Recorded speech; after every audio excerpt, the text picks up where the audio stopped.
कहानी की शुरुआत में हमें एक स्टूडेंट ताकाहाता दिखाया जाता है जो अपनी बोरिंग जिंदगी से बहुत तंग आ चुका था। उसे लगता है कि उसकी जिंदगी में कोई खुशी ही नहीं है और उसे हर दिन बिल्कुल एक ही जैसा लगता है। रोज सुबह उठना, स्कूल जाना और फिर घर वापस आ जाना। घर आते ही वो हर दिन वीडियो गेम खेलता, लेकिन रोज की तरह वीडियो गेम खेल कर वो पूरी तरह तंग पड़ चुका था। उसकी जिंदगी बस इसी रूटीन तक सिमट कर रह गई है। अगले दिन वो अपनी क्लास में बैठा था, तभी पढ़ाते समय उसके टीचर का सर फट कर बिखर जाता है और वही खतरनाक डारूमाडोल निकल कर बाहर आती है। वो अपना सर मोड़ लेती है और एक गाना गाने लगती है। वो जैसे ही गाना गाकर पीछे मुड़ती है और जब उसके सामने एक लड़का अपनी जगह से हिल जाता है, वो वहीं पर उसका सर फोड़ कर रख देती है और फटते ही उस लड़के का सर छोटी छोटी गोलियों में बिखर जाता है। जो भी अपनी जगह से हिलता जाता वो डोल उसे वहीं पर मारती जाती है। ये देखकर वहाँ सबकी सांसें ही अटक जाती हैं। बाकी स्टूडेंट वहीं पर अपनी सांसें रोककर खड़े हो जाते हैं। तभी दो लड़के वहाँ से भागकर दरवाजा खोलने की कोशिश करते हैं, लेकिन पीछे से वो डोल भी उन्हें देख लेती है और उनका सर वहीं पर फोड़ डालती है, जिसे देखकर वहाँ सबके रोंगटे ही खड़े हो जाते हैं। जब वो डोल दूसरी तरफ मुड़ती है, तब पीछे से स्टाके नाम का लड़का उसके पीछे एक बटन लगा देख लेता है। वो सबसे कहता है कि हमें किसी भी तरह करके इस बटन को दबाना होगा, तभी हम इस डोल को बंद कर सकते हैं, नहीं तो हम सब एक एक करके मारे जाएंगे।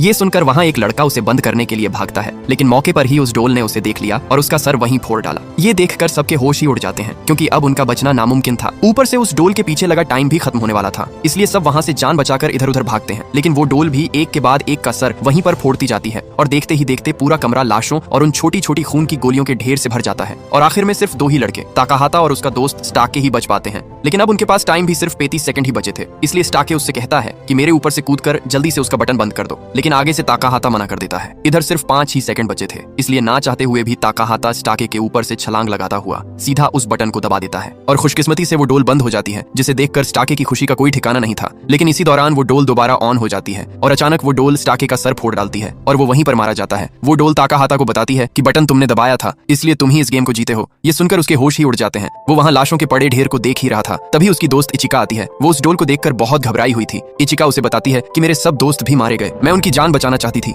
लेकिन मैं उन्हें नहीं बचा सकी। हालांकि मैंने उस डोल का बटन भी दबा दिया था, फिर भी उसने सिर्फ मुझे ही अकेला छोड़ा, बाकी उसने सबको मार डाला है। इसलिए ये सुनकर ताकाहाता तुरंत अपना मोबाइल निकालकर पुलिस को कॉल करता है, लेकिन वहाँ सिग्नल का नामो निशान तक नहीं था। इसलिए वो दोनों अपनी जान बचाकर वहाँ से भाग निकलते हैं। वो वहाँ दरवाजा खोलने की कोशिश करते हैं, लेकिन सब दरवाजे बंद हो चुके थे। ताकाहाता एक सिलेंडर उठाकर उस दरवाजे को तोड़ता है, पर वो दरवाजा बहुत मजबूती से बंद था। ये देख वो ऊपर की तरफ भागते हैं। वो भागकर सीधे एक प्लेग्राउंड तक पहुंच जाते हैं। जैसे ही वो उस ग्राउंड के अंदर आते हैं, उस होल का दरवाजा बंद हो जाता है। मतलब अब वो इस गेम को खेले बगैर यहाँ से बाहर नहीं निकल सकते थे। उस ग्राउंड पर बड़ा बड़ा लिखा था कि अगर गेम को जीतना है तो कैट के गले में घंटी डालनी होगी। वहाँ जितने भी प्लेयर थे उन सब ने माउस वाला सूट पहना हुआ था। उस गेम का लीडर डोरी उन्हें वो सूट पहनने के लिए कहता है, क्योंकि अब वो दोनों भी इस गेम का हिस्सा बन चुके थे। इसी दौरान वहाँ जमीन जोर जोर से हिलने लगती है और तभी उसके अंदर से एक बहुत बड़ी कैट निकलकर बाहर आती है, जिसे देखकर उन सबके होश ही उड़ जाते हैं। वो कैट वहाँ एक प्लेयर को अपने अंदर निगल लेती है। ये देखकर सब इधर उधर अपनी जान बचाकर भागने लगते हैं, लेकिन वो कैट भी एक के बाद एक सबको अपने अंदर निगलती जा रही थी।